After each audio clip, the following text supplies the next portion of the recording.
to move on from Premier League and talk some MLS because I think for our fans, I think a lot of people, some of their favorite debates or whatever are when you've been on the show and you've been trashing Major League Soccer. Did I really trash it, or did I say I don't have the time to watch it because I'm watching the Premier League?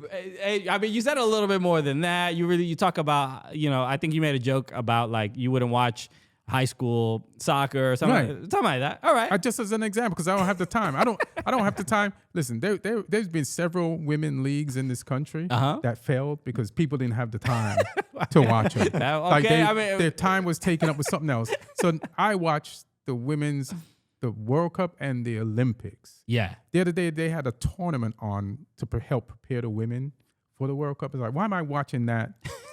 Because why are you putting on a World Cup before the World Cup? All right, but you got to prep before every big tournament. But don't do it in a tournament that's going to show the same teams.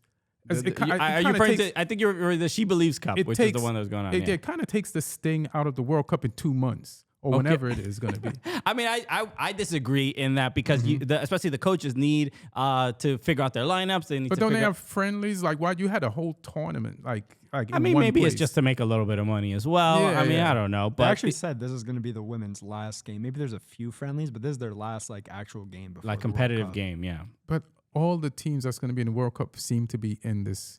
No. The She Believes Cup is only 4 teams, and it's like an invitational tournament, and that the U.S. usually wins because they're just such a stronger side. Right. But was Canada in there? It was Canada, Canada's Brazil, strong as fuck. Yeah, Brazil, strong as fuck. U.S. and who's the other? Japan. So the top candidates to win the Women's World Cup. So this is why they do this. We're in it. This is why they do this. Mainly because, especially on the women's side in CONCACAF, CONCACAF from on the women's side is very, very poor. I mean, there's not many good teams. Not enough competition. Yeah, there's not enough competition. So when they play like the CONCACAF championship to determine who is going to go to the World Cup from this region, it happened last year. Right. But the U.S. won every game, blew pretty much everyone out, and it's really like the second and third spots are the ones that like Mexico, Haiti, Costa Rica,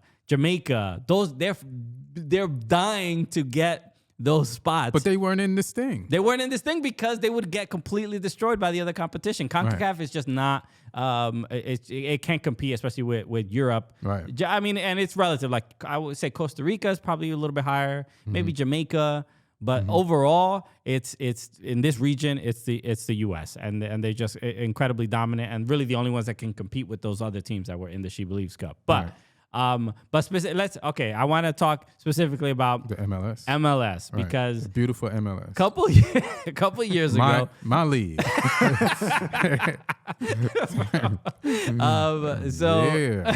MLS baby, let's do it. You sounded like Denzel in Training Day when you said my league. Anyway, my league, baby, that's my league.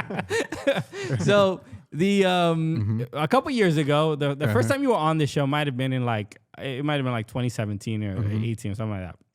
And MLS was definitely a different league back then. But then, you're making the comments, making the jokes, all good. But then LAFC starts in 2018, something like that. Something like that. LAFC joins this league, and obviously you are a stand-up comedian based in Los Angeles. A few train stops away from you look at that. And you talk about the train, bro. That's how you know you are LA through and through. Right. But back then when you were talking about the league, you were making all the jokes. But then LA comes in, and then what do I see on Instagram? I even see it on the broadcast. I'm looking at who's at the games, all the celebs. And I see Ian Edwards at the Bank of California Stadium enjoying games. Now it's BMO. BMO. Thank you. Still the bank. Get my stadium. Get my MLS home stadium correct in your mouth. Put some respect on it. Put some respect on BMO. Thank you. Which I just found out was BMO when I went to the game. Right. That's when I found out they switched it. They also pronounce it BMO as well. Yeah, get the BMO right, baby. Okay. I didn't get this tattoo of BMO feel for nothing. Yeah. But now that I've been seeing you at games, you've been who have you gone to games with in particular? I think I've seen you maybe with Bill Burr, or I've seen Bill Burr at games. Yeah, I didn't go with Burr, but I went with Greg Fitzsimmons, Eric Griffin. Right. This Sunday I went with I do a podcast, my podcast with this comic from England named Lee Hudson, and he was in LA for the week. Okay.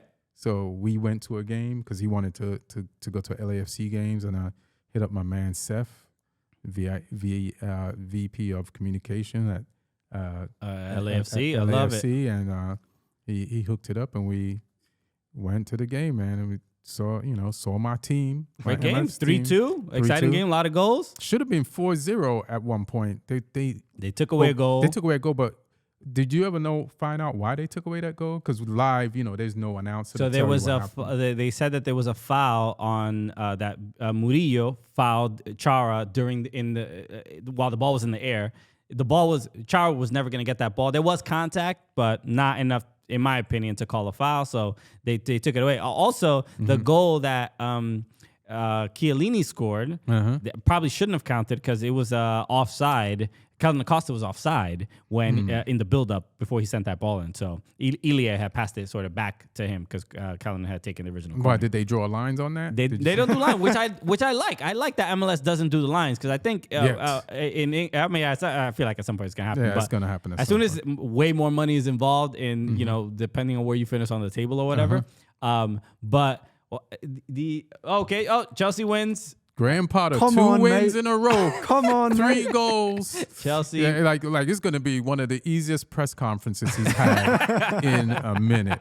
Like he's smiling, he's walking on the pitch. Huge. I mean, controversial though because we know. I mean, that retake of the penalty. I think a lot of people are going to complain. Look, the Dortmund players are already yelling at the ref. But it's been so bad for them. Yeah, they need this. They needed, they've had so many bad luck in key moments that they needed good luck today. Dortmund is I think tied on points, but they're in second place in Bundesliga. I want them to win it. Yeah, I want them to win it too. Great, a German team that's not Bayern Munich with an English captain wins the Bundesliga. That would be beautiful. So it also drive Bellingham's price up higher than it even actually is. Right. But maybe they can just focus on winning the league now. So we'll see what happens. But so it's dope. All right, like going to LAFC games, and has it reshaped your going to see my team? Has it reshaped? Has it reshaped your perspective on just the league as a whole, the quality of the league? It's getting better. You got some incredible players. It's getting better. We just won a championship. When I say we, I mean we. Yeah, without doubt. Won a championship. You left your ring at home in an amazing game. Yeah, I left my ring at home. It ain't on my fingers right now. And I've also been to the training ground and watched them train and all that stuff midweek. Like but before I couldn't talk MLS, and I still can't. Not qualified enough to talk MLS because I don't watch it. Right. And but it's definitely getting better. And anytime soccer is getting better anywhere, I'm down for that. Okay, it's good to hear.